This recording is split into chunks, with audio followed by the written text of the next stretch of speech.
안녕하십니까. 암호화폐 정보를 전달해 드리는 닥터 비트맨입니다. 네, 목요일입니다. 어떻게 오늘 하루 잘 보내고 계신가요? 이제 최근 비트코인의 가격이 꿈쩍 않고 있습니다. 계속해서 올라줬으면 좋겠는데 마음처럼 되지 않는 것이 인생과 투자라고 하죠. 이 비트코인 기준으로 4만 달러에 도달하는 모습을 과연 이번 연내 확인할 수 있게 될지 일단은 코인 마켓캡에서 메이저 탑10 코인들 가격 한번 살펴보도록 하겠습니다. 네, 일단 시가총액 1위 비트코인의 경우는 전날 대비 0.81% 하락한 3만 200달러대를 나타내고 있습니다. 이외에 이더리움은 1.51% 하락한 1,839달러대를 나타내고 있으며 6위의 XRP는 3.09% 하락한 0.46달러대를 나타내고 있는데요. 비트코인의 더미넌스, 이더리움의 더미넌스 각각 한번 살펴보게 되면 50.4%, 19%를 나타내고 있습니다. 그렇다면 과연 선물 투자자분들은 현재 포지션 어떻게 나누고 있는지 롱숏 비율 한번 확인해 보도록 하겠습니다.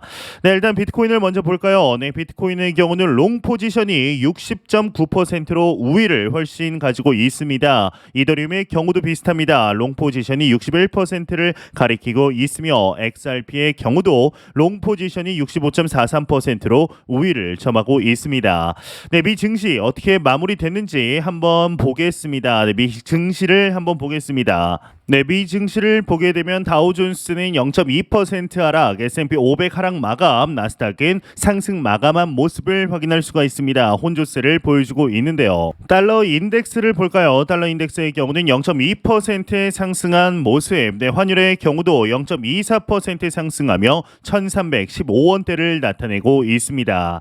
네, 이제 내년이죠. 2024년 4월 모든 크립토 투자자분들이 기다리는 이 비트코인 반감기가 드디어 찾아오게 됩니다. 이를 두고 상승에 관한 관점인 기간의 차이일 뿐 대부분 상승한다, 폭등한다, 다시금 불장이 찾아온다라는 이견이 없는 상태인데 최근 블랙록의 비트코인 현물 ETF 신청으로 인해 다가올 상승장 역시 기관 투자자들의 자금으로 인해 상승할 것으로 예상을 하고 있지만 이와는 정반대의 의견 또한 나왔습니다. 이 기관 수탁 전용 플랫폼 파이어블록스의 CEO의 경우는 비트코인 상승장 연출의 주역은 기관이 아닌 소매, 즉 개인 투자자라는 생각을 밝히게 된 것인데 29일 열린 호주 블록체인 위크에 참석 코인텔레그래퍼의 인터뷰에 응한 이 마이클 샬로프 CEO는 기관 투자자들의 움직임을 설명하며 최근 일어난 비트코인의 상승의 직접적인 원인이 기관 자금의 진입이 아님을 설명하였습니다. 이제 최근 암호화폐 시장은 미국 기관 자금의 진입으로 인한 상승장에 대한 기대감이 가득 차 있죠. 특히나 블랙록의 비트코인 현물 ETF 신청을 시작으로 인베스코, 위즈덤 트리 등 하루가 멀다 하고 대형 자산 운용사들이 잇따라 비트코인 현물 ETF 대열에 합류했기 때문인데 이 소식에 비트코인은 최근 약 20% 가격 상승에 성공하며 3만 달러를 돌파하는 모습을 보였습니다. 연중 최고치 31,400달러 또한 일시 도달하였죠. 이 샬로프 CEO는 이제 최근 비트코인 상승을 포함해 역대 상승장들이 모두 개인 투자자들에 의해 발생했음을 지적하였는데요.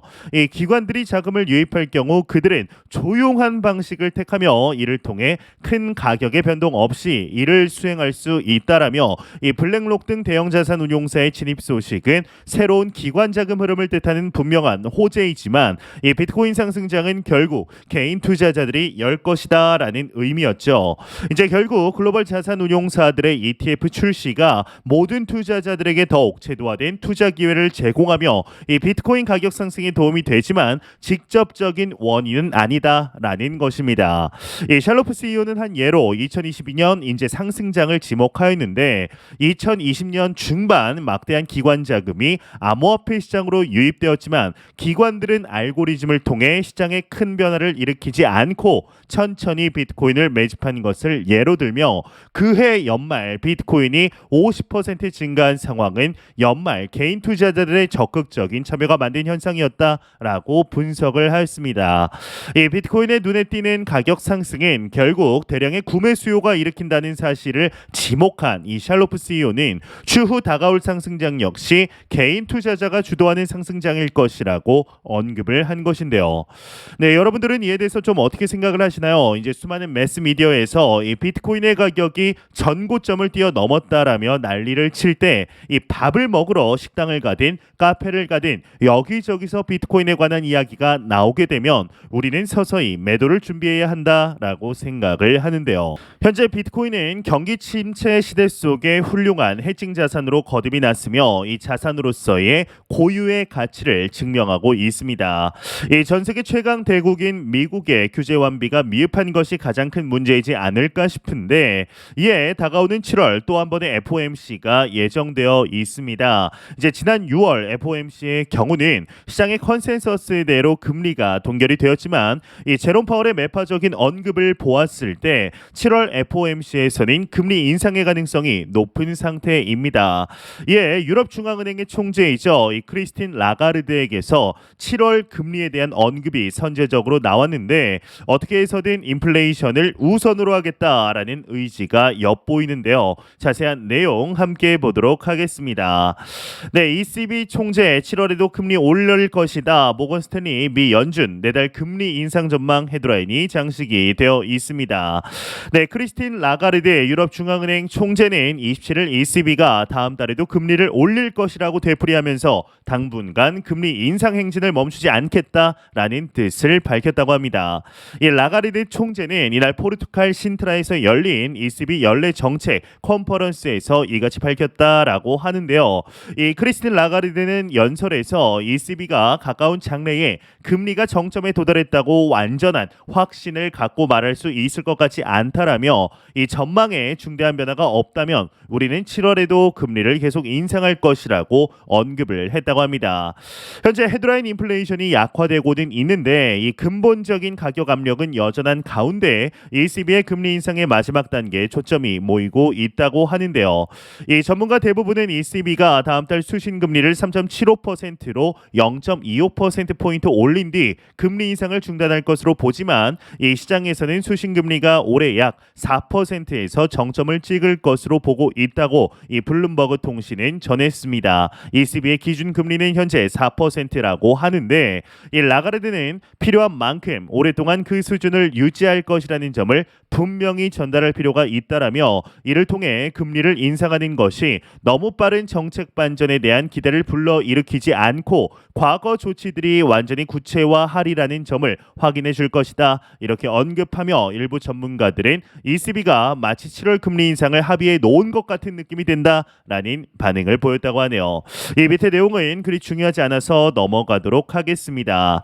네, 참 바람 잘 날 없는 것 같습니다. 2021년을 기점으로 크립토 마켓 또한 매크로 흐름의 영향을 받기 시작하며 전 세계 경제 흐름을 살펴봐야 한다라는 것이 이제 귀찮은 작업이긴 한데 그만큼 제도권 안으로 서서히 들어오고 있다라는 반증이겠죠. 이제 앞으로 어떻게 진행이 되게 될 것인지 체감상 무슨 매월 FOMC가 있는 것 같은 느낌이 드는데 이제부터는 상승 흐름이 이어지기를 진심으로 바라보도록 하겠습니다. 네, 이러한 소식과 더불어서 이제 매일같이 나오는 리플 XRP 관련 소식 오늘도 또한 나왔습니다. 이제 현재 리플사의 경우는 미 SEC와의 소송으로 힘든 시간들을 보내고 있는 와중 그럼에도 긍정적인 소식들 지속적으로 나오고 있는데요.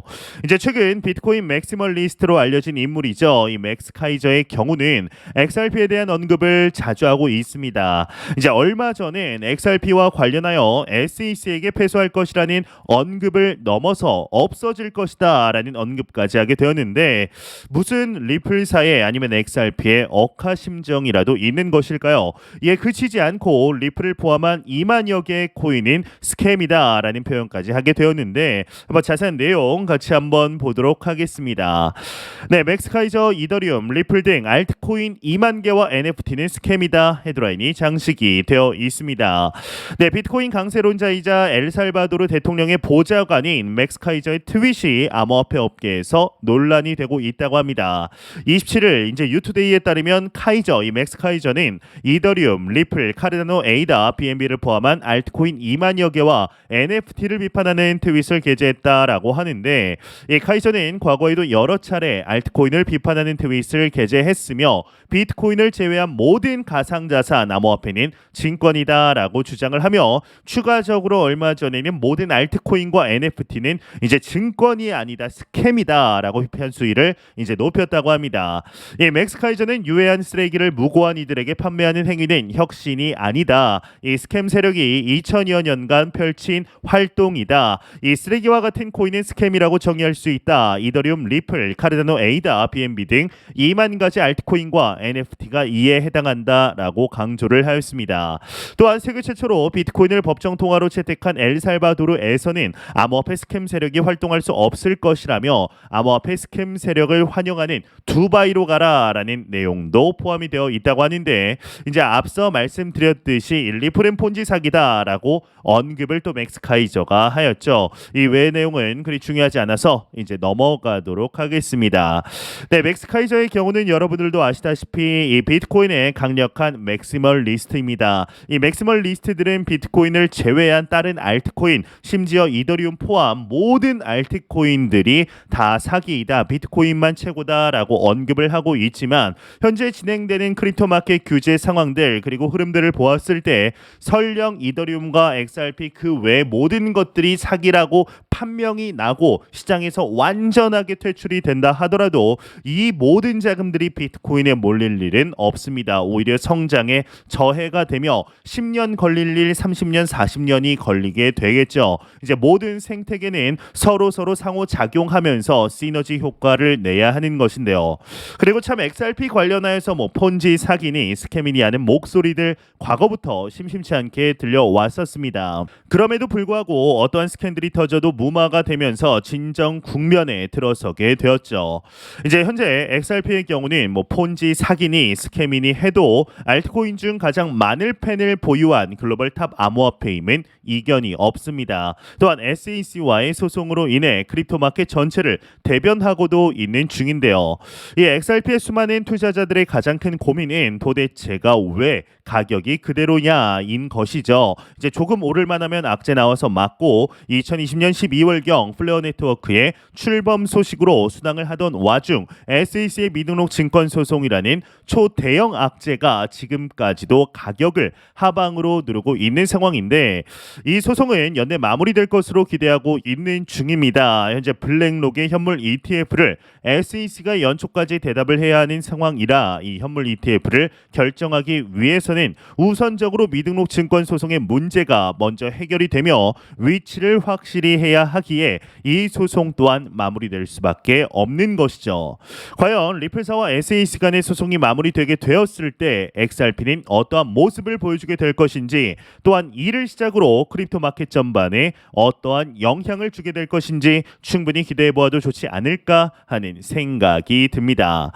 네, 안 보고 가면 섭섭하겠죠. 마지막 크립토 공포 탐욕 지수입니다. 이제 전날 대비 8포인트가량 하락한 54포인트를 기록하며 이제는 탐욕 단계가 아니라 중립 단계로 내려왔습니다. 좀 아쉬운 모습인데요. 이 지수는 0이면 공포, 100이면 낙관을 의미하게 되죠. 네, 현재 미국의 대통령이죠. 이 바이든 대통령의 기행으로 인해 그가 과연 대통령직을 계속 잘 해낼 수 있을지에 대한 의심은 늘 있어 왔습니다. 영상을 보다 보면은 갑자기 쓰러지는 영상이나 이상한 말을 하는 영상, 그리고 옆에 아무도 없는데 갑자기 손을 내밀면서 악수를 하려는 영상 등 이 바이든이 제정신이 아니라는 생각이 들 법한 많은 증거들이 있었죠. 심지어 이는 AI를 이용한 페이크 뉴스도 아니었습니다.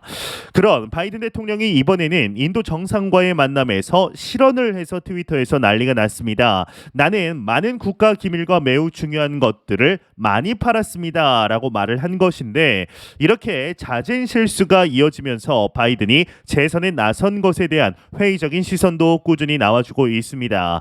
더구나 트럼프 전 대통령이 바이든과 오차 범위 밖에서 이제 지지율이 앞섰다라는 뉴스까지 나와주면서 과연 크립토에는 어떤 변화가 일어날지 귀추가 주목되고 있는데요. 이 바이든은 그간 북한이 비트코인 해킹으로 외화를 벌어들인 것에 대한 불만과 우려를 가져왔습니다. 덕분에 미국은 비트코인에 매우 부정적인 국가가 되었죠. 이 SEC 미등록 증권위원회 같은 경우는 이 이제 바이낸스와 이 코인베이스를 기소하는가 하면 이 두바이나 홍콩, 싱가포르와 같은 국가들이 적극적으로 크립토를 받아들이는 와중에 미국은 오히려 코인을 적극적으로 밀어내 드러내는 모습을 보이고 있습니다. 그놈의 투자자 보호와 증권 이슈로 다음 세대의 먹거리 사업을 틀어막고 있는 것이죠. 최초로 미 검찰에 기소된 대통령이라는 타이틀을 얻은 트럼프 전 대통령은 꾸준히 언론의 주목을 받아오고 있습니다. 일각에서는 검찰에 기소된 것을 두고 오히려 동정론으로 지지율이 높아졌다라는 분석까지 나오고 있는데, 만약 트럼프가 다시 한번 미국의 대통령이 된다면 어떤 경제 정책이 이어질까요? 그리고 코인에는 어떤 변화가 만들어질까요? 기본적으로 트럼프는 시장주의자입니다. 기본적으로 고금리를 원하는 사람이 아니라는 것인데, 미국의 CPI를 보면 고금리는 아무리 길어봐야 2024년에는 꺾일 것으로 보입니다. 그러면 경기 부양을 위해 중금리 이하로 금리를 낮추기 위해 최선을 다할 겁니다. 유동성을 다시금 풀 가능성이 생긴다라는 것인데, 그렇다고 트럼프가 비트코인의 열렬한 지지자냐 하면 또 그렇지도 않습니다. 그는 이미 여러 차례 비트코인에 대해서 사기다라고 불렀으며, 미국의 달러를 대체할 수 있는 위험한 자산이다라는 말을 하기도 했죠. 2021년 1월에는 비트코인 테러리스트와 범죄자들에게 자금을 조달하는 데 사용될 수 있다라고까지 말을 했습니다. 그러니까 미국이라는 국가 입장에서 비트코인이 달러를 위협하는 골칫거리 정도로 여겨지는 것이죠. 하지만 바이든과 대립각을 세워야 하는 트럼프 입장에서는 비트코인에 대한 입장의 변화를 볼 수도 있습니다. 북한과의 관계 개선에도 노력해 왔기 때문에 비트코인에 대한 관점의 변화가 일어날 수도 있죠. 이제 더구나 블랙록과 피델리티가 비트코인 현물 ETF를 신청해둔 상황에서는 비트코인을 미국도 더 이상 맡기는 어려울 것이라는 사실을 충분히 인지하고 있습니다. 이렇게 되면 이제 무조건 코인을 막을 게 아니라 적절한 규제를 하는 것이 필요하다라는 방향으로 입장이 선회될 수도 있는 것인데요. 결국 코인이 제도권 안으로 완벽하게 들어오게 된다라는 것을 뜻하게 되는데, 죄송합니다. 갑자기 기침이 나왔는데요. 여튼 이 코인을 생각할 때 많은 사람들이 비트코인보다는 알트코인에 집중합니다. 실제 비트코인을 들고 있는 사람이 참 드물죠. 하지만 처음부터 알트코인을 제도권 안으로 들여보내달라는 것은 무리가 있습니다. 일단은 비트코인 먼저 수용되어야 하는데, 그렇게 이더리움 그 다음 코인으로 순차적인 수용이 필요하죠. 그런 점에서 트럼프의 선전은 의미 있는 소식이 아닐까라는 생각이 드는데요. 현재 우리는 정말 과도기적인 시점에서 이 크립토 마켓이 제도권 안으로 들어오려는 이러한 중요한 시점에 투자를 하고 있습니다. 절대로 매 영상 말씀드리지만 단기적인 시각이 아닌 장기적인 시각으로, 또한 오랜 시간 동안 함께 할 수 있는 여유 자금을 통하여 투자를 진행하실 수 있기를 진심으로 바라 보도록 하겠습니다. 네, 제가 준비해온 소식 여기까지입니다. 영상이 도움이 되셨다면 구독과 좋아요 그리고 광고 한 편만 처음부터 끝까지 시청 부탁드립니다. 이 채널은 오직 광고 수익으로 운영이 되게 됩니다. 항상 영상 시청해 주시는 시청자분들, 구독자분들 너무나 감사드립니다. 오늘 남은 시간 잘 마무리하시길 바라면서 저는 더욱 도움이 되는 영상으로 찾아뵙도록 하겠습니다. 지금까지 닥터 비트맨이었습니다. 감사합니다.